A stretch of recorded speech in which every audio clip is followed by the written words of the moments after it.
বিশ্বনবীর বয়স তখন প্রায় 51 বছর। কত বছর? বিশ্বনবীর সবচেয়ে কাছের মানুষ খাদিজা রাদিয়াল্লাহু তাআলা আনহা ইন্তেকাল করেছেন।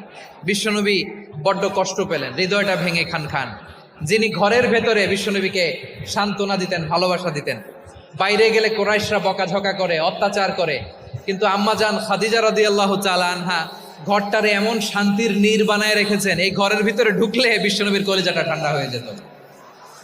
এজন্য রব্বুল আলামিন বলেন, খাদিজা, ও আমার বান্দি খাদিজা, জান্নাতে এমন স্পেশাল একটা ঘর আমি তোমার জন্য রেডি করে রেখেছি। ওই ঘরের মধ্যে কোনো আওয়াজ নাই, ওই ঘরের মধ্যে কোনো নয়েজ নাই, ওই ঘরে কোনো বিশৃঙ্খলা নাই।